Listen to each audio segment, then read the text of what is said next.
Hello, we are going to very briefly review the Yin Yoga postures that we learned the last week of class. Now, because Yin targets the connective tissues of the body rather than the muscles and cardiovascular system that we did in our Hatha and Vinyasa practices the first 3 weeks, the postures are passive in that the muscles are not engaged, we're not striving.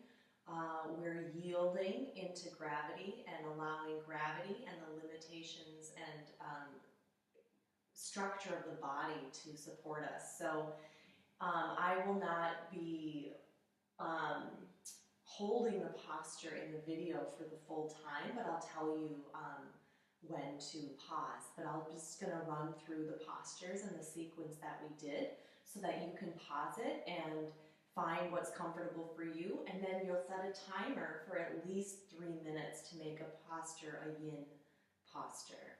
And you can also do more than that. So to start with, we're going to start to sit in Seiza. If your knees can find a comfortable position in that.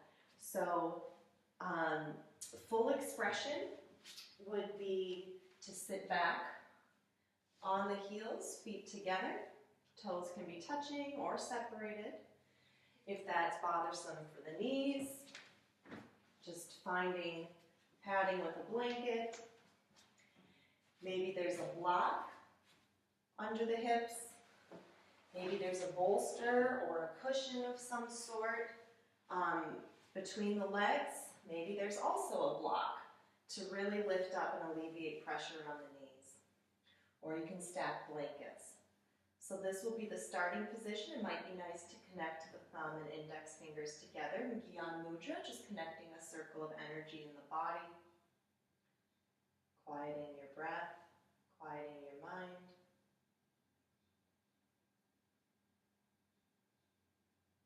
If you want a really gentle Ujjayi breath to help ground you and center you, you can use that. Often people practice Yin without any conscious effort in the breath. So just letting the breath be smooth and naturally lengthen and deepen as it wants to.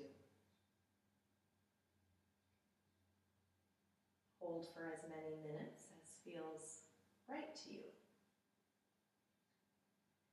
And then when you are ready to transition out of Seiza after your hold, you will join me in Yin Sphinx pose. So again, feeling free to use a blanket to pad on the mat, but it'll look very similar to the Sphinx pose in our Yang, like Hatha and Vinyasa practices. Shoulders are kind of, externally rotated. But rather than the Yang version of reaching and lifting up and lifting the knees and are active, everything's actually going to melt and relax. And your head can also relax down. There's a little bit of effort just to keep the shoulders upright, but your head can even tilt back or to a side. Now, if this is too intense or feels like it's hurting the low back in any way, you just extend your arms out farther or come down into crocodile pose. If you're not feeling any sensation, you'll prop up a little bit higher.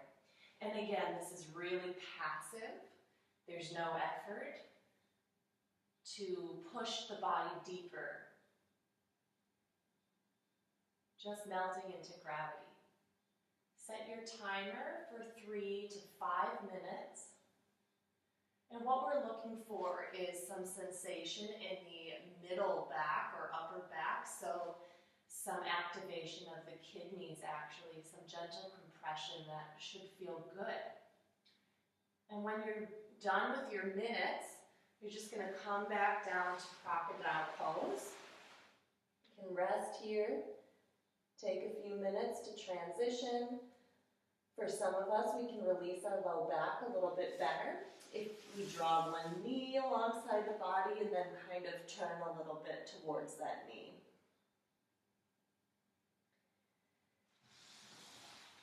And And when your back feels like, and your body feels pretty well integrated, you'll just move any which way you want into our next yin posture.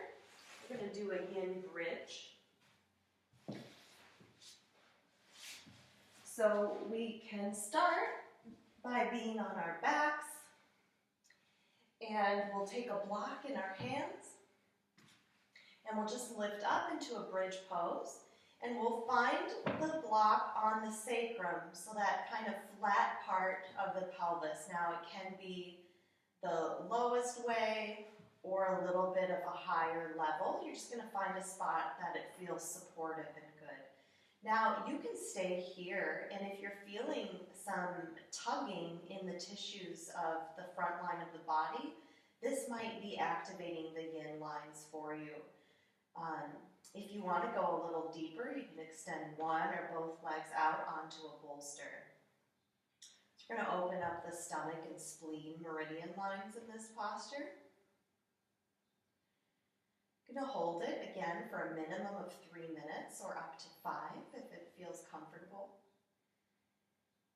You can always walk the feet up on top of the bolster, or if you want to go deeper at any point, you can kick the bolster away and really relax and settle into opening up the front lines of the body. So set your timer now and hold the posture, releasing any effort and yielding.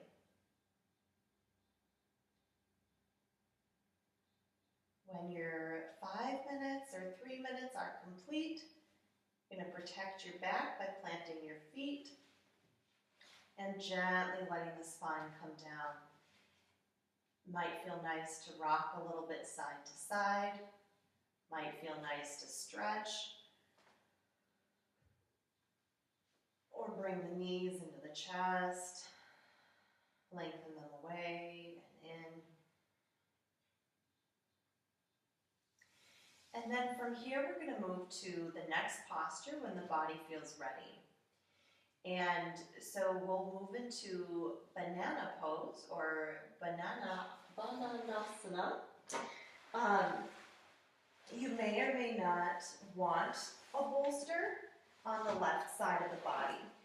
But essentially, what can happen that's confusing in this pose is to actually turn to the side. But the left shoulder, the left hip are going to stay down, and you're just going to walk the feet over to the right or to the left, whichever side you're starting on. And if you feel like your left leg is starting to shift open, or whichever side you're on. But let's say you're walking your legs to the right, left leg here. If you feel like you're gripping or having to use muscles, you can cross the left ankle over the right, or you can slide that bolster alongside that leg to help protect it there. And so what we're looking for is a little bit of a tugging sensation in the left side of the torso and the hip, or wherever you're feeling it here. So that's activating mostly the gallbladder meridian line. Now, to add the pose of the posture of the upper body, then the arms will come up overhead, and if it's accessible, you can link the hands at the elbows, and then without turning and rolling to the right, you're just going to slide basically into a side bend, the right elbow down towards the right foot, so that you're coming into a banana shape. So for many of us, we get a little bit of a pinching sensation in our shoulders. And so oftentimes putting a blanket beneath the shoulders can help. And this is going to start to open up meridian lines in the upper body, primarily the large intestine, lung meridians, and even the heart meridian. So once you're in the posture, you just pause the video, set a timer. I would say hold this for 5 minutes on each side, and take a minute rest in between the sides. Again, letting go of any effort. We're not gripping muscles to hold in place. We're letting gravity and the structure, the internal structure of the body, hold the posture.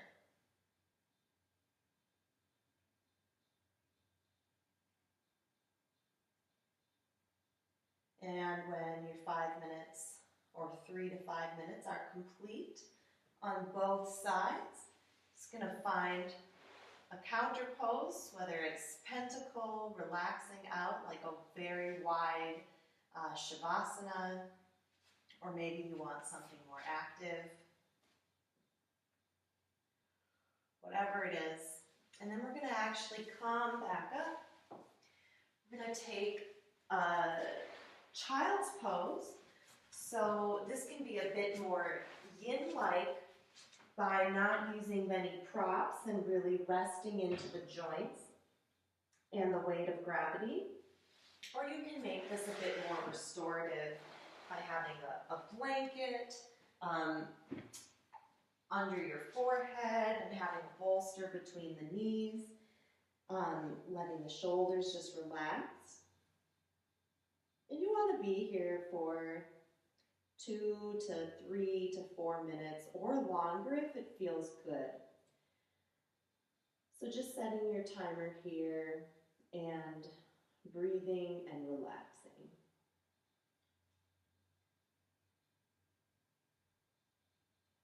And when your timer is complete, just going to gently frame the heart with the hands, push up and away from the ground. And you'll come to sit at the side of your bolster. So the feet will be out, the knees, and then we're just going to connect the bolster to the right side of the hip so that it's connected, but the hips are on the ground. And then we're going to slide our feet and legs out to the left so that the knees are facing somewhat forward.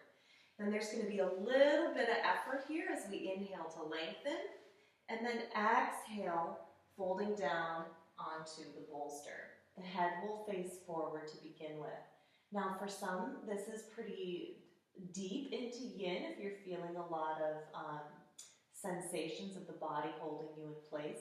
You can prop up blocks and blankets and other things to lift the bolster at a different angle. So find what works for you.